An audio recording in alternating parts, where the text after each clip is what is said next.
नमस्कार विद्यार्थी मित्र, आज आपण व्हिडिओच्या माध्यमातून सूचनानुसारम कृती ही कुरुत यामधील सर्वात महत्त्वाचा भाग म्हणजे वाच्य परिवर्तनम या वाच्य परिवर्तन बद्दल परत एकदा आपण माहिती घेऊया।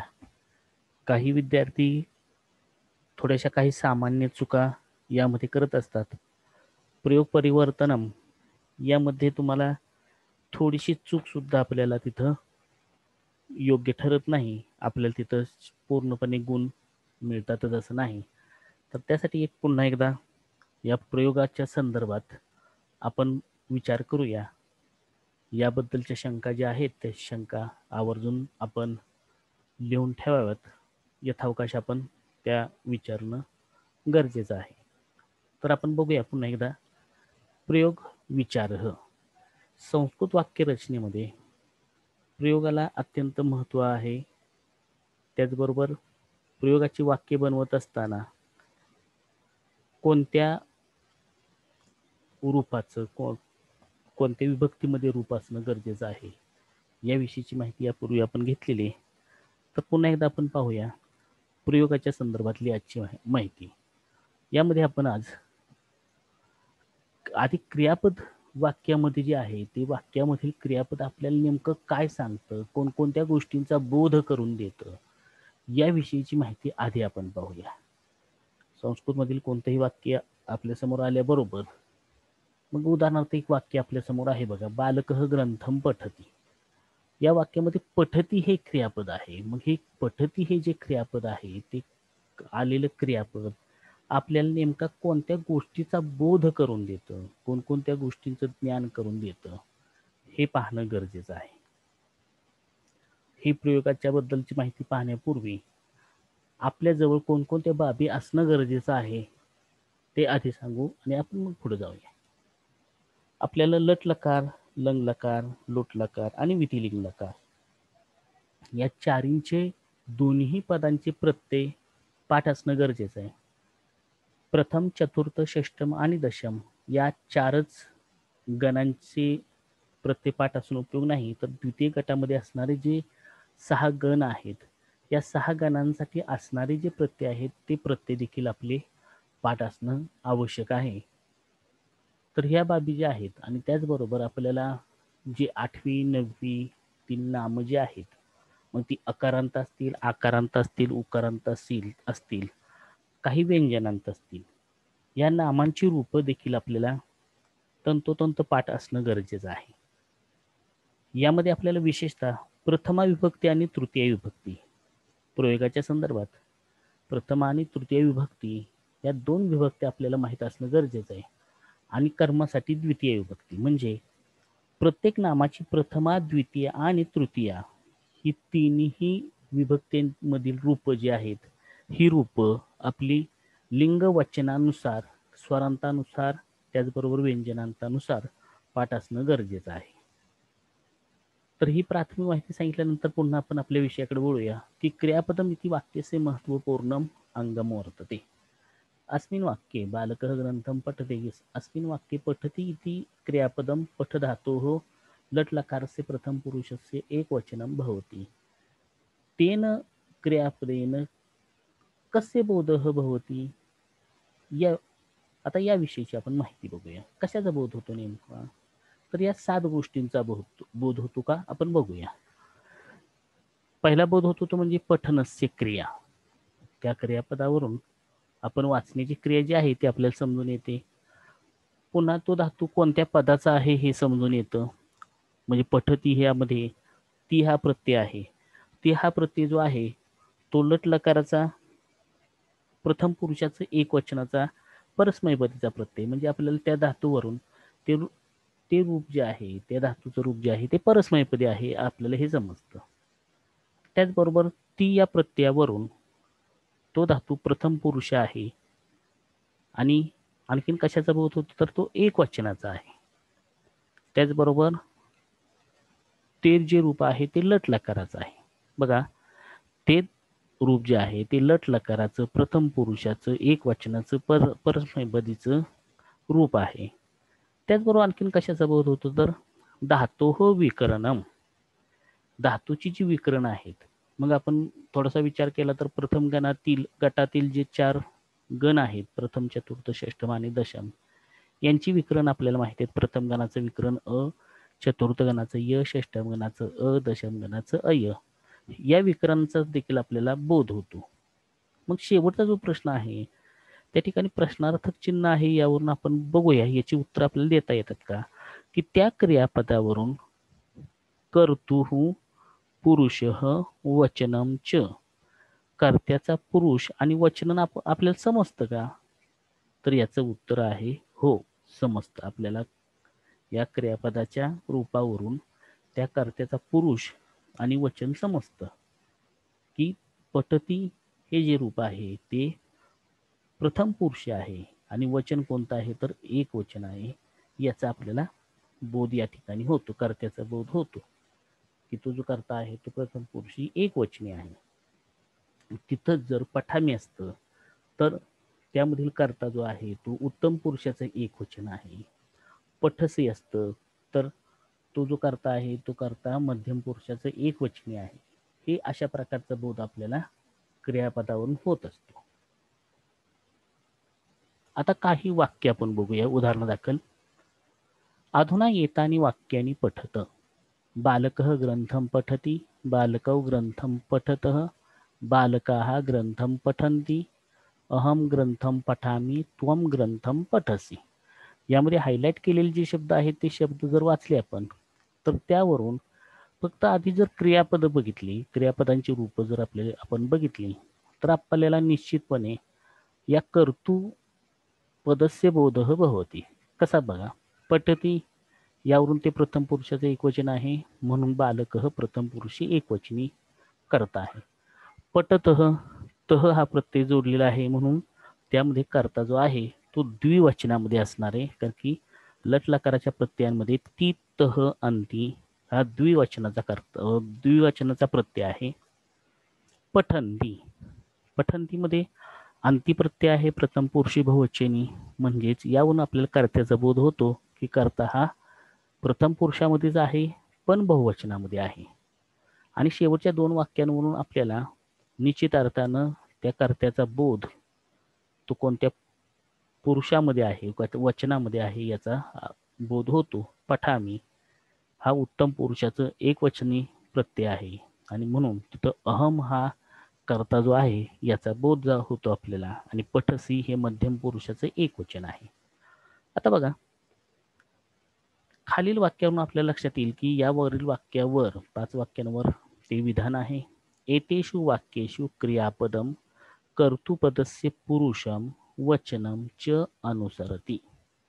या वाक्यांमध्ये क्रियापद जे आहे ते कर्त्याचं जे पद आहे म्हणजे जो कर्ता आहे त्या कर्त्याचं पुरुष आणि वचन याला ही क्रियापद अनुसरतात.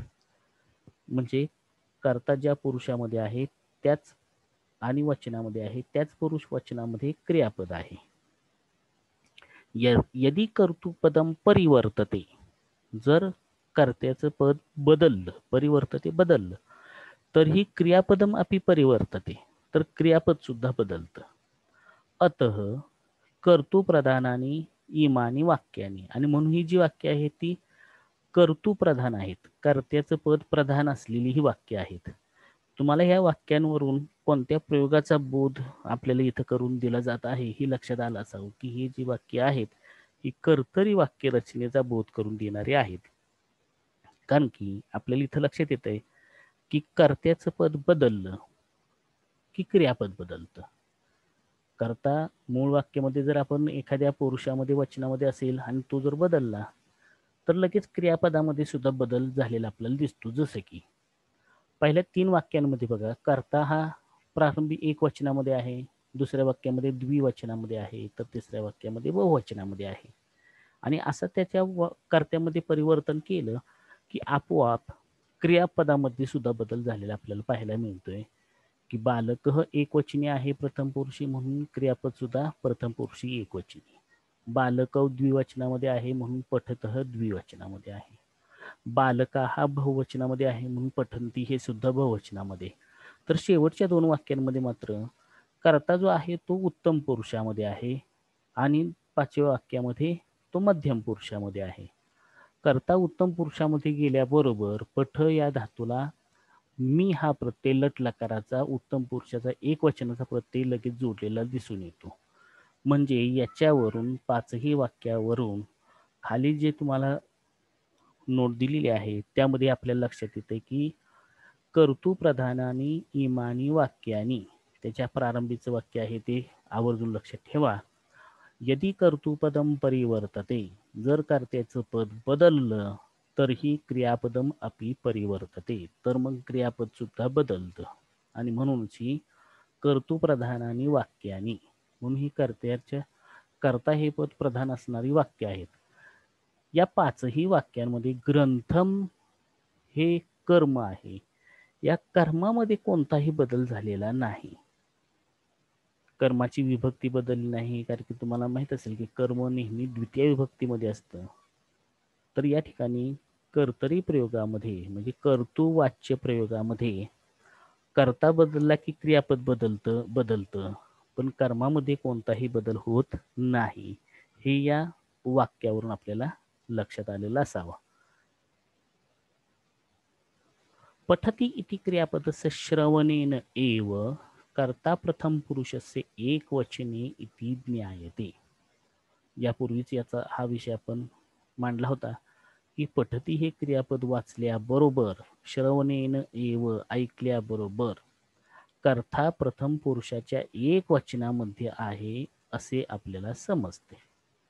तथा एव, त्याचप्रमाणे पठामी इति पदेन, तर त्याप्रमाणे पठामी हे जे पद आहे त्या पदामध्ये ते क्रियापदाचं रूप पाहिल्याबरोबर कर्ता हा उत्तम पुरुषाच्या एकवचनामध्ये आहे हे स्पष्टच होते. एवं, अशा प्रकारे क्रियापदेन कर्तृपदस्य पुरुषस्य वचनस्य अपि बोधः भवति. अशा प्रकारे क्रियापदेन कर्तृपदस्य, क्रियापदामुळे कर्त्याच्या पदाचा पुरुष आणि वचन या दोघांचाही आपल्याला बोध होत असतो. आणि ह्यावरूनच आत्ता सांगितल्याप्रमाणे कर्तरी प्रयोगामध्ये ही जी रचना आहे ही रचना लक्षात ठेवा. कर्तृवाच्य प्रयोग. आपण आता कर्तरी प्रयोग अशी संबोधत नाही किंवा असं लिहित नाही, तर आता लिहितो काय, तर कर्तृवाच्य प्रयोग. दोन्ही रकार आहेत, उकार नाही, लक्षात ठेवा. आता यामध्ये रकाना जर तुम्ही बघितला तर कर्ता प्रथमा विभक्तीमध्ये असतो, कर्म द्वितीय विभक्तीमध्ये असतं, तर क्रियापद कर्तृपदस्य पुरुष वचन अनुसारम, तर क्रियापद मात्र कशानुसार असतं, तर कर्त्याच्या पदाच्या पुरुष आणि वचनानुसार असते. म्हणून कर्तृवाच्य प्रयोग हा लक्षात ठेवा.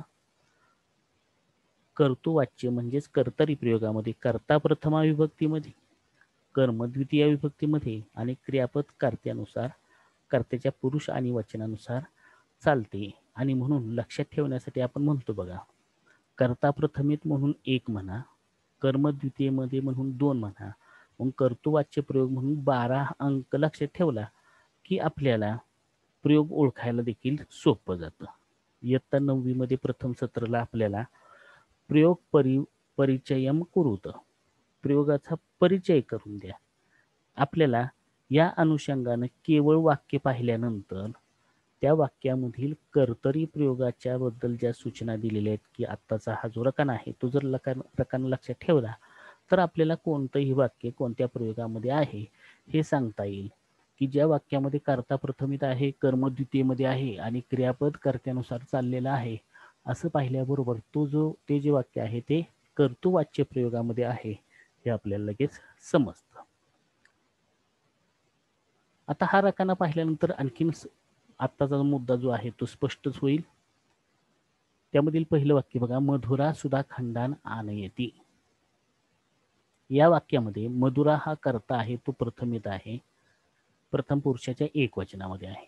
सुधा खंडान हे आहे कर्म, ते आहे द्वितीय विभक्तीमध्ये. तर आनयती हे आहे क्रियापद, ते प्रथम पुरुषाच्या एकवचनामध्ये आहे. हा रकाना बघितल्यानंतर हा प्रवाही तक्ता लक्षात आल्यानंतर तुम्हाला या वाक्यामधील मधुरा हा कर्ता, सुधाखंडान कर्म, आनयती हे क्रियापद. आनयती हे जे क्रियापद आहे त्याला दोन्ही ठिकाणी बाण दाखवले बघा. मधुरा हा जर प्रथम पुरुषाच्या एकवचनामध्ये कर्ता असेल तर क्रियापद सुद्धा प्रथम पुरुषाच्या एकवचनामध्ये आहे हे आपल्याला लक्षात येतं. क्रियापदम कर्तृपदम अनुसरती हे हायलाइट केलेलं जे वाक्य आहे ते लक्षात ठेवा. क्रियापद जे आहे ते कर्त्याच्या पदाला अनुसरते, त्यानुसार चालते. अतः कर्तृवाच्यम क्रियापदम इदम, आणि म्हणूनच हे जे वाक्य आहे ते कर्तृवाच्य आहे. क्रियापदम इदम हे क्रियापद जे आहे ते कर्तृवाच्य क्रियापद आहे. आता दुसरा एक नमुना दाखल वाक्य बघूया. वयम ग्रंथम पठामह. या वाक्यामध्ये वयम, अहम, आवाम, वयम प्रथमा, अस्मद हे प्रथम पुरुषी जे उत्तम पुरुषी जे सर्वनाम आहे त्या उत्तम पुरुषी सर्वनामाचं ते प्रथमा विभक्तीचं बहुवचन आहे. आणि पठामह हे उत्तम पुरुषाचं बहुवचन आहे. आणि म्हणून पडताळणी जर आपण केली तर कर्ता प्रथमा विभक्तीच्या उत्तम पुरुषाच्या बहुवचनामध्ये आहे. कर्ता प्रथम इथंच आहे आणि ते उत्तम पुरुषाचं बहुवचन आहे. आणि म्हणून क्रियापद सुद्धा उत्तम पुरुषाच्या बहुवचनामध्ये आहे. आणि ग्रंथम हे कर्म आहे ते द्वितीय विभक्तीमध्ये आहे. ही दोन्ही वाक्य जर पाहिली, वयम ग्रंथम पठामह आणि मधुरा सुधाखंडान आनयती ही दोन्ही वाक्यांमध्ये कर्त्यानुसार क्रियापद चाललेली आहेत. क्रियापदम कर्तृपदम अनुसरती, क्रियापद हे कर्त्याच्या पदाला अनुसरते, म्हणूनच हे सुद्धा वाक्य कर्तृवाच्यम क्रियापदम इदम. अशा प्रकारे आज आपण कर्तृवाच्य प्रयोग म्हणजेच कर्तरी प्रयोग, कर्तरी प्रयोगामध्ये कर्ता कोणत्या विभक्तीमध्ये असतो, कर्म कोणत्या विभक्तीमध्ये असते आणि क्रियापद कोणानुसार चालते याविषयीची माहिती आपण आज पाहिली. आपल्याला इयत्ता 9वी मध्ये प्रथम सत्रासाठी वाच्य परिवर्तनम कुरुत अशी सूचना न येतात तुम्हाला प्रयोग परिचयम कुरुत, प्रयोगाचा वाक्य जे दिलं असेल ते वाक्य कोणत्या प्रयोगामध्ये आहे हे तुम्ही सांगावं, अशा प्रकारे तुम्हाला सूचना येणार आहे. आज आपण एवढा भाग घेऊन आपण इथं थांबणार आहोत. पुढच्या वेळेला आपण कर्मवाच्य म्हणजे कर्मणी प्रयोग याच्या विषयीची माहिती आपण घेऊया. धन्यवाद.